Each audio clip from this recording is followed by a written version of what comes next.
24.10.2019 tarihi itibariyle birinci yargı paketi resmi gazetede yayınlanarak yürürlüğe girmiş oldu. Pek çok kesimin, pek çok insanın umut bağladığı yargı paketiyle beraber dünden bu yana tahliyeler de başlamış oldu. Çıkan bu yasayla ilgili bir değerlendirme yapmak gerekirse özellikle avukatlara ilişkin gelen değerlendirmeden başlamak gerekecek. Çünkü 15 yılını bilfiil dolduran ve baroya kayıtlı olan her avukata yeşil pasaport yani hususi damgalı pasaport verilebilecek. Tabi bazı güvenlik soruşturmalarından geçtikten sonra. İkinci madde özellikle darbe teşebbüsünden sonra kanun hükmünde kararnamelerle pasaportları elinden alınan kişilerin pasaportları iade edilecek. Ancak bazı şartlar burada öngörülmüş. Bunlardan bir tanesi hakkında yürütülen bir soruşturma olmayacak, hakkında yürümekte olan bir kamu davası da olmayacak. Keza soruşturma olsa bile savcılıklar tarafından hakkında kovuşturmaya yer olmadığına dair karar verilecek yahut da mahkemede yargılanmışsa da hakkında beraat hükmü verilmiş olacak. Bütün bunları taşıyan, bütün bu koşulları taşıyan kişilere pasaportlara iade edilecek. Pasaportu olmayanlar da bu şartları taşıyorsa başvurmaları halinde pasaportlar kendilerine verilebilecek. Diğer bir nokta özellikle baroların, avukatların, Türkiye Barolar Birliği'nin üzerinde hassasiyetle durduğu bir nokta. Bu da avukatlık sınavına ve avukatlara ve noterlere sınav gelmesi, sınavın getirilmiş olması. Malum daha önce hakimlikte, savcılıkta sınavlar vardı zaten. Hem yazılı hem de sözlü sınavlar vardı. Yeni gelen düzenlemeyle birlikte avukatlar ve artık noterler de sınavla avukat ya da noter olabilecekler. Hukuk fakültesini bitirdikten sonra ÖSYM tarafından açılan sınavda başarı gösterenler mülakat olmaksızın puan esasına göre, yüksek puan esasına göre avukatlık ve noterlik stajına başlayabilecekler. Bununla ilgili yine ölçme ve seçme merkezi idari hakimler için 2 yılda bir, avukatlar ve noterlikler ve adli hakimler için de yılda bir defa olmak üzere sınav açabilecek. Diğer bir nokta özellikle medyayı ve gazetecileri yakından ilgilendiren bir madde. Haber verme sınırlarını aşmayan ve eleştiri amacıyla yapılan düşünce açıklamaları suç olmaktan çıkarılacak. Zaten bunların suç olması mümkün değil.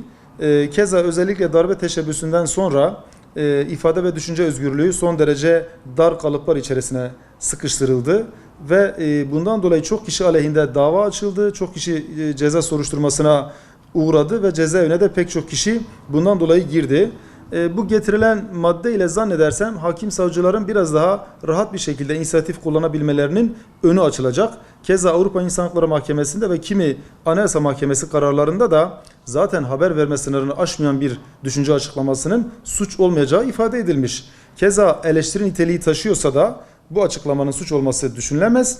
Hatta daha da ileri noktada bir düşünce açıklaması sert olabilir, marjinal olabilir, rahatsız edici olabilir, kışkırtıcı olabilir. Eğer hakaret ve şiddeti öven nitelik taşımıyorsa da yine bunun da suç olmaması gerekiyor. Fakat bu birinci yargı paketine konulan bu madde ile de zannedersem hakim savcıların eli biraz daha güçlenmiş oldu. Artık inisiyatiflerini herhalde sanıklar ve şüpheliler üzerinde daha olumlu şekilde kullanabileceklerdir. Yine ceza yargılamasına 2 tane yargılama usulü eklendi. Bunlardan bir tanesi basit yargılama, bir tanesi seri yargılama. Bunlar zaten hukuk yargılamasında vardı fakat bu sefer ceza yargılamasına da getirildi. Buradaki gaye de yargı mekanizmasını hızlandırmak, adalet saraylarında, adliye saraylarında biriken dosyaları bir anlamda eritmeye çalışmak. Böylece hem savcılara hem de hakimlere ellerindeki dosyayı daha kolay ve daha seri bir şekilde bitirme olanağı tanındı.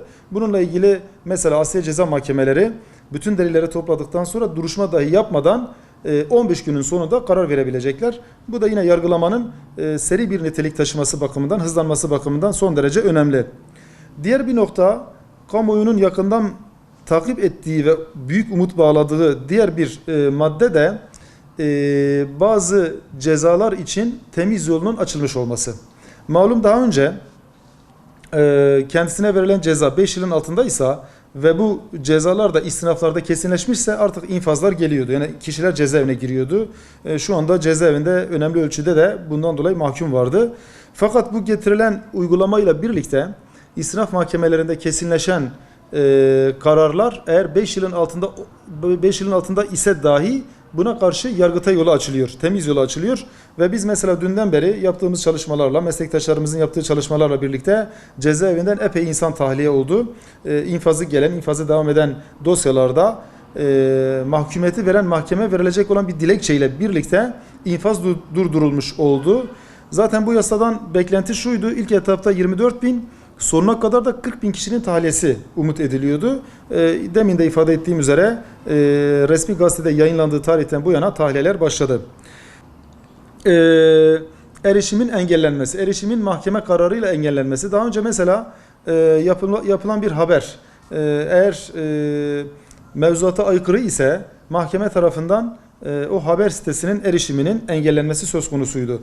Fakat burada getirilen düzenlemeyle deniyor ki erişim sadece haberle, linkle, olayla ilgili olarak verilebilir. Bunun dışında bütün haber sitesini kapsayacak şekilde, bütün yayın kuruluşunu kapatacak şekilde bir erişim yasağı getirilemez. Bu da zannedersem özellikle haber sektörü için, gazeteciler için önemli bir maddedir. Bundan böyle mahkemeler sadece lokal olarak hangi haber, hangi link ya da hangi olay ihlal meydana getirmişse sadece onunla ilgili olarak erişim yasağı getirilebilecek. Bunun dışında medya kuruluşuna ilişkin bir erişim yasağı söz konusu olmayacak. İfade ettiğim gibi bu birinci yargı paketiydi. İkinci yargı paketinin de yakın zamanda parlamentoya gelip yasalaşması bekleniyor. Fakat özellikle kimi siyasi partilerin üzerinde uzlaşı sağlayamadığı alanlar var. Özellikle uyuşturucu madde ticaretine ilişkin davalar kapsama alınacak mı alınmayacak mı diye bir tartışma söz konusu. Malum şu anda Türkiye'de 280 bin civarında tutuklu ve hükümlü var. Bunlar içerisinde de en büyük kısmı 53 bin kişiyle uyuşturucu madde ticareti yapanlar oluşturmaktadır. Kimi siyasi partiler bunu kapsam dahiline almak isterken bazı siyasi partiler de buna karşı çıkıyor. Bu tartışma halen de devam ediyor.